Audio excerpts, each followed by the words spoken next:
প্রিয় ছাত্রছাত্রীরা, আজকে আমি তোমাদেরকে ভিডিওর মাধ্যমে ক্লাস 10-এর বাংলার যে প্রশ্নগুলো দেওয়া হয়েছে রায়মার্টিন প্রশ্নবিচিত্রা ভলিউম 2-তে, সেখানে 2025 সালের মাধ্যমিক পরীক্ষার জন্য আয় আরও বেঁধে বেঁধে থাকি, এই যে কবিতা, এই কবিতাতে যে সাজেস্টিভ যে প্রশ্ন দেওয়া আছে, সাজেশান দেওয়া আছে এমসিকিউ টাইপ প্রশ্নগুলো, সেই প্রশ্নগুলো আমরা আজকে এই ভিডিওর মধ্যে আলোচনা করব। তো শুরু থেকে শেষ অবধি অবশ্যই তোমরা দেখবে, এবং এর আগের যেগুলো ছিল জ্ঞানচক্ষু এবং অসুখে একজন কবিতা, সেখানে যে এমসিকিউ প্রশ্নগুলো ছিল সেগুলো আমরা অলরেডি চ্যানেলে আপলোড করে দিয়েছি, প্লেলিস্ট থেকে তোমরা সেগুলো দেখে নেবে। তো আজকে দেখো, আজকে আমরা এই আয় আরও বেঁধে বেঁধে থাকি এখান থেকে, এই কবিতা থেকে এমসিকিউ টাইপ প্রশ্নগুলো আলোচনা করব। আয় আরও বেঁধে বেঁধে থাকি, শঙ্খ ঘোষের লেখা। তো এখানে দেখো বহু বিকল্পীয় প্রশ্ন, সেখানে প্রতিটি প্রশ্নের মান 1। প্রথম প্রশ্ন কী বলা আছে দেখো, আয় আরও বেঁধে বেঁধে থাকি কবিতাটি কবির কোন কাব্যগ্রন্থের অন্তর্গত? এটা হবে জলই পাষাণ হয়ে আছে। নেক্সট প্রশ্ন, পায়ে পায়ে হিমানির বাঁধ। পায়ে পায়ে হিমানির বাঁধ, হিমানি শব্দের আক্ষরিক অর্থ, হিমানি শব্দের আক্ষরিক অর্থ হবে এখানে তুষার, অপশান গ। নেক্সট প্রশ্ন ছিল, আমাদের পথ নেই আর। পথ শব্দটি কবিতায় ব্যবহৃত হয়েছে দুবার, তিনবার, একবার নাকি 4 বার? তো এখানে হবে 2 বার, অপশান ক। নেক্সট প্রশ্নে বলা আছে, কবি হাতে হাত রাখতে চাইছেন কারণ প্রতিরোধ গড়ে তোলা সম্ভব হবে বলে। নেক্সট প্রশ্ন, আয় আরও বেঁধে বেঁধে থাকি বাক্যাংশটি কবিতায় কবার ব্যবহৃত হয়েছে? আয় আরও বেঁধে বেঁধে থাকি বাক্যাংশটি কবিতায় কবিতায় কবার ব্যবহৃত হয়েছে? এখানে হবে 2 বার, অপশান খ।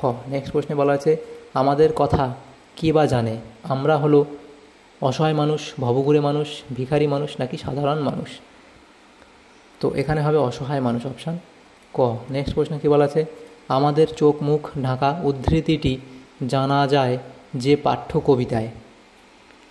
এটা হবে অপশান গ, আয় আরও বেঁধে বেঁধে থাকি। নেক্সট প্রশ্ন, আচ্ছা, অনুরূপ প্রশ্ন ছিল, আমাদের চোখ মুখ ঢাকা, আমাদের চোখ মুখ ঢাকা ছবিতে ইতিহাসে, বাস্তবে নাকি মুখোশে? সঠিক উত্তর অপশান খ, ইতিহাসে। তাহলে এখানে অপশান খ তোমাদের সঠিক উত্তর হয়ে যাবে। এরপরে প্রশ্ন এখন 8-এ বলা আছে, আমাদের পায়ে পায়ে রয়েছে, আমাদের পায়ে পায়ে রয়েছে হিমানির বাঁধ, অপশান খ। নেক্সট প্রশ্ন কী বলা আছে 1.9-তে, হয়তো বেঁচে আছে কার বেঁচে থাকার কথা বলা হয়েছে? এটা হবে পৃথিবীর। নেক্সট প্রশ্ন অপশান ক সঠিক উত্তর। অথবা এই প্রশ্ন ছিল, হয়তো গেছে মরে কার কথা বলা হয়েছে? হয়তো গেছে মরে কার কথা বলা হয়েছে? এখানে পৃথিবীর কথা বলা হয়েছে। পরের প্রশ্ন, কবিতায় কিভাবে আরও বেঁচে থাকার কথা বলেছেন বেঁধে বেঁধে? অপশান ক। এর পরের প্রশ্ন কি বলা আছে, বেঁধে বেঁধে কথাটির অর্থ হলো সংঘবদ্ধভাবে থাকা, অপশান খ। নেক্সট প্রশ্ন, যে কাব্যগ্রন্থটি শঙ্খ ঘোষের লেখা নয়, যে কাব্যগ্রন্থটি শঙ্খ ঘোষের লেখা নয়, সেটা হবে দিন ও রাত্রি, অপশান ক। নেক্সট প্রশ্ন কি বলা আছে, আমাদের ডান পাশে ধ্বংস, অপশান গ। নেক্সট প্রশ্ন, আমাদের যে ইতিহাস তা চোখ মুখ ঢাকা, অপশান গ। নেক্সট প্রশ্ন, আয় আরও বেঁধে বেঁধে থাকি একথা বলার কারণ কি?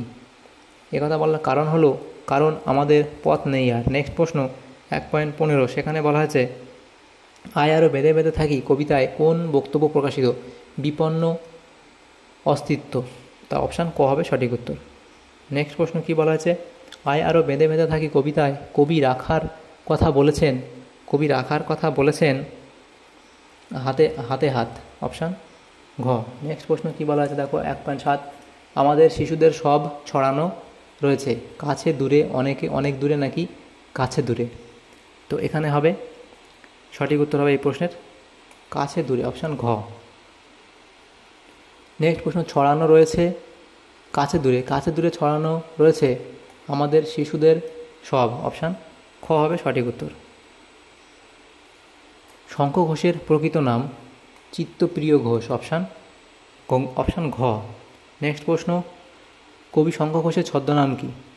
শঙ্খ ঘোষের ছদ্মনাম হলো কুন্তক, অপশান ঘ। নেক্সট প্রশ্ন, তবু তো কজন আছি বাকি, কজন বলতে বোঝায়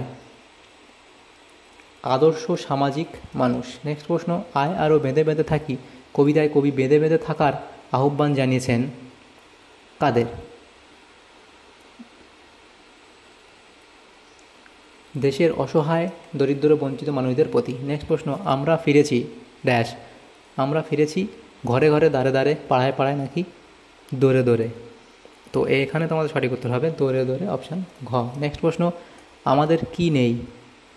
আমাদের কি নেই? তো এখানে হবে তোমাদের ইতিহাস, অপশান ঘ। নেক্সট প্রশ্ন, পায়ে পায়ে হিমানির বাঁধ। এখানে বাঁধ কথাটি কোন অর্থে ব্যবহৃত? এখানে বাঁধ কথাটি বাঁধা বাধা অর্থে ব্যবহৃত, অপশান গ। নেক্সট প্রশ্ন কী বলা আছে দেখো, আমাদের ঘর ছেড়ে উড়ে, আমাদের ঘর গেছে উড়ে, আমাদের ঘর গেছে উড়ে, কিসের দ্বারা উড়ে গেছে? তো এখানে হবে বোমারুর দ্বারা, অপশান ঘ। নেক্সট প্রশ্ন, শঙ্খ ঘোষের লেখা প্রথম কাব্যগ্রন্থটি, এটা হলো দিনগুলি রাতগুলি। তাহলে দেখো এখানে যে প্রশ্নগুলো ছিল আয়ারও বেঁধে বেঁধে থাকি কবিতায়, এমসিকিউটায় যে প্রশ্নগুলো ছিল সাজেশন প্রশ্ন, সেগুলো আলোচনা করলাম আজকে আমরা এই ভিডিওর মাধ্যমে। যদি তোমাদের সামান্যতম উপকার এসে থাকে অবশ্যই এটা লাইক করবে আর বেশি বেশি করে বন্ধুদের সাথে শেয়ার করবে। Thank you, thanks for watching.